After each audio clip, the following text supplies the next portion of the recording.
I'm Dave Finnegan. My dad was an officer in the U.S. Navy. We lived in Guam, Japan, Virginia, Annapolis, Maryland, Newport, Rhode Island, Washington, D.C., and Ontario, Canada. Every summer, we went back to Cape Cod, and I spent my time clamming, fishing, sailing, and thoroughly immersed in nature. At 10 years old, my first job was catching crabs in the Severn River on the Naval Academy grounds and selling them door to door to Navy families.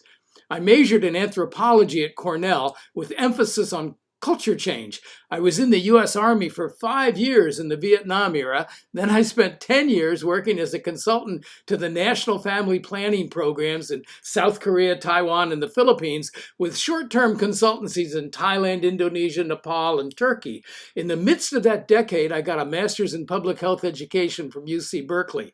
Next, I advanced to candidacy for a special individual PhD in population and development planning at the University of Washington. But because our boy Davy had severe cerebral palsy, I didn't want to return to the third world. I had learned to juggle to entertain Davy, but I found there was no decent book teaching juggling. So I wrote one.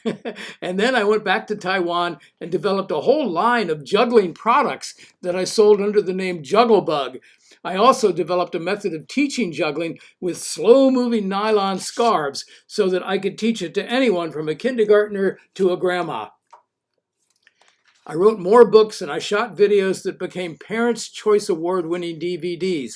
I ran Jugglebug, a not-for-profit juggling for success. I personally visited over 2,000 elementary schools in 46 states and 12 countries, teaching juggling to kids during the day and entire families every evening. I trained over 50 young jugglers to deliver our program, and by displaying at the Frankfurt Book Fair, I sold the rights to the books in many languages. I sold the Jugglebug business in 1996, but I stayed on the road until I got trained by Al Gore in 2007.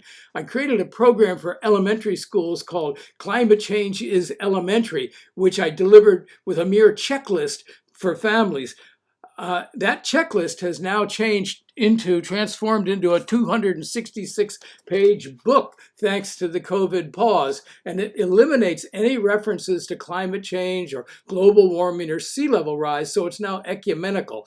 I'm ready to start hitting the road and going back to schools again and training others to deliver this program just as I did with juggling.